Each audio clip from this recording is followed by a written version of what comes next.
I'm surprised that Barcelona have moved for him. I think there are other more highly rated German coaches out there on the market right now. Rafinha has Guerrero backpedaling. Oh, 3-1. But if they think they're getting the Bayern Flick, they won't. They're going to get a different Flick. Yamal squares it. Pedri's onto it. What a stunning way to open this Copa del Rey final up. Well, look, there's going to be a whole bunch of things which are beyond his control. He's running out of levers to pull. You don't want to give it to Rafinha from that sort of distance. Oh, what a hit! A mistake by the Benfica defence, and Rafinha has ruthlessly punished them. This Barcelona squad is getting scarier by the day. In my first 3 games in charge, I said to you the storm is coming. Today I want to tell you the storm is over. Barcelona, chaos in Europe since the MSN. Different managers, a broken dressing room. Now, they've just brought players who will run La Liga into the ground. They are cutting out the politics that destroyed every rebuild since Messi left. And they have a secret advantage that puts them ahead of every rival, while Europe fights to survive midweek wars. Barcelona are preparing to strike, fully rested, fully loaded. This is why Barcelona's 2025/26 squad should genuinely frighten every team in Europe. For over a decade, one thing has destroyed every Barcelona manager. And it's not tactics. It's not the boardroom. It's not even the financial crisis. Coaches don't fail at Barca because they're bad. They fail because they're powerless. Quique Setien, mocked by the dressing room, publicly contradicted by stars, and quietly pushed out after losing control of the locker room. Ronald Koeman, humiliated in interviews by his own players, booed by fans, and left to defend a squad that no longer listened. Xavi Hernandez, a club legend, stripped of influence by internal politics, walked away and then brought back, only to walk again. The cycle has become disturbingly familiar. A new coach arrives. He tries to impose discipline. A few stars push back. The media smells blood. The manager pays the price. Coach after coach walked into the same trap. A squad split between aging legends and anxious wonder kids. From Tata Martino to Xavi, 9 managers in 10 years.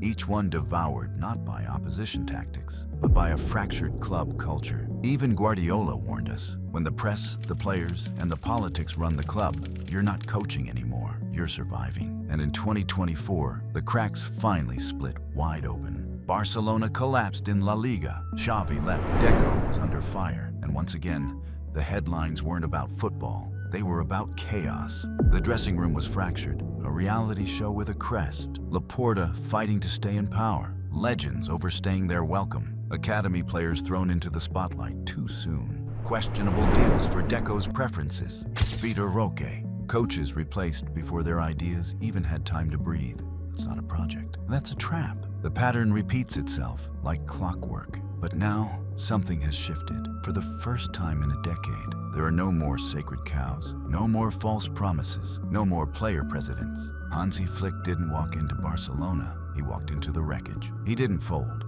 He didn't beg for loyalty. He demanded it. And still, he stayed. While pundits mocked Barcelona's collapse, Hansi Flick wasn't speaking. Deco wasn't tweeting. Laporta was unusually quiet. They weren't hiding. They were planning. No press conferences, no viral sound bites, just closed doors. And a list, 5 players out, 4 positions targeted, 2 profiles required in every zone, speed and submission. No more egos, no more political signings. Every move had to serve Flick's system. They weren't chasing shirt sellers. They were selecting soldiers, designed to fit Flick's pressing machine down to the millimeter.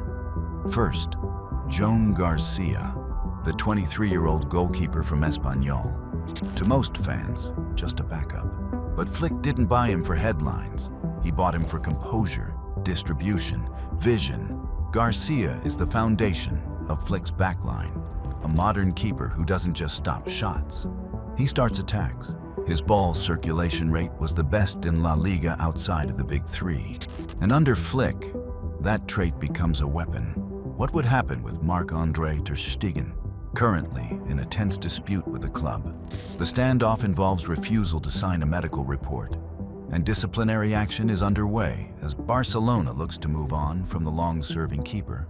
De Jong returns, but now a controller, not a carrier. Pedri, finally healthy again, becomes the tempo setter, and Dani Olmo, the unexpected trigger. Flick didn't chase a Galactico, he wanted a ghost. Someone who drifts between the lines, who presses without being seen, who scores without needing the spotlight. Dani Olmo isn't just a midfielder, he's an infection, spreading across zones, unlocking space without breaking shape. Brought home from Leipzig, not just because he's a La Masia graduate, but because he's the purest form of what Flick needs. Structure first, freedom second, pressing in waves, attacking in rotations, Rafinha wide, Lamine inverted, García stepping into midfield. Next, Marcus Rashford, not a blockbuster transfer, a quiet loan, but one with dangerous intent. Rashford isn't here to be a savior, he's here to be recalibrated. A player who knows what happens when discipline fails, and what it looks like when order returns. No positions, just patterns. But structure isn't enough. Flick knows that. So he requested something Barcelona hasn't had in years. Discipline. Every player now has a zone, a trigger, a rule. If you break the pattern, you sit. If you don't press, you're benched. If you lose shape, you lose trust. This isn't freestyle football. It's a machine, and it's only just starting to move. Flick's system isn't built to entertain. It's built to suffocate. Every player has two jobs: kill time or kill space. When Barça attacks, it's calculated chaos. When they defend, it's controlled violence. Forget the old 4-3-3. This is a 3-4-2-1 in disguise. Balde becomes a winger. García becomes a pivot. Lamine becomes a trigger. Olmo floats between half spaces, drawing fullbacks out of line. Pedri sits deeper, dictating tempo from the blind side. And when the opponent blinks, bang, it's already 1-0. This isn't nostalgia football. This is industrial efficiency. Every triangle rehearsed, every trigger hardwired. At RB Leipzig, Dani Olmo was involved in 62 goals in 3 seasons. But his real value? He averaged 7.3 recoveries per game. As an attacking midfielder, that's not creativity, that's warfare. This is why Flick brought him back. He didn't want a 10, he wanted a soldier. The same with Lamine. Most think he's just a wonder kid. But under Flick, he's become something far more terrifying. A trigger mechanism.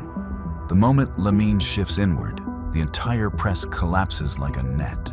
You don't escape, and if you do, García steps up, 17 years old, already coaching veterans mid-match. This isn't a rebuild, it's an upgrade. But even with all these new weapons, Flick's true advantage hasn't even been revealed yet, and it's the one thing no top team in Europe can match. This isn't hype, this isn't optimism. This is a warning. Hansi Flick's Barcelona isn't a team rebuilding, it's a system reigniting. Because what Flick is building isn't just for next season. It's not a short-term reaction. It's a complete recalibration. A footballing style machine that already conquered Europe once, and now looks even more dangerous. Flick doesn't flinch under chaos.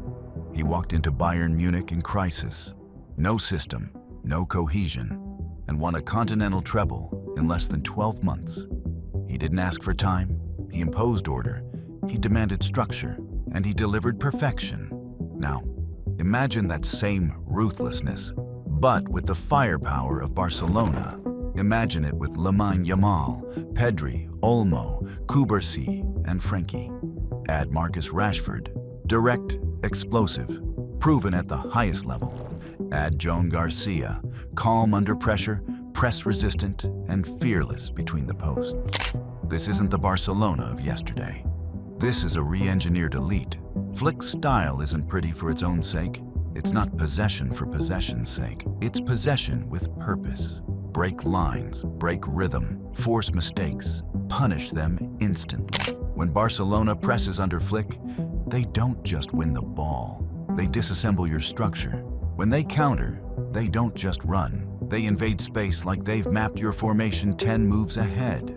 And while rivals struggle with 4 competitions, midweek travel, and mounting injuries, Barcelona will be laser-focused. One match at a time, one title at a time, one storm at a time. Arteta took 4 years to shape Arsenal.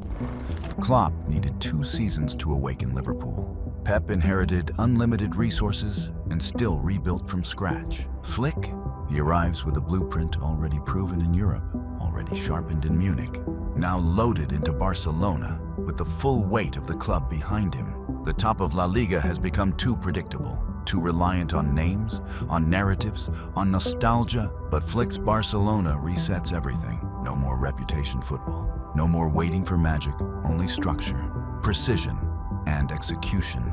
If you're not pressing, you're out. If you're not learning, you're benched. If you're not committed, you're gone. And the scariest part, he's only just begun. So, there you have it. Barcelona 2025. From tactical chaos to a perfectly structured revolution, this isn't the broken team from last season. This is something entirely different. And every rival, in Spain and in Europe, should be paying attention. This isn't just a comeback, this is a warning. What do you think? Are we completely wrong about Barca's revolution? Or have they actually built something that should frighten every team in Spain and Europe? Drop your thoughts in the comments. If this breakdown changed how you see Barcelona's transformation, hit that subscribe button and ring the notification bell, because we're just getting started with the tactical breakdowns that matter.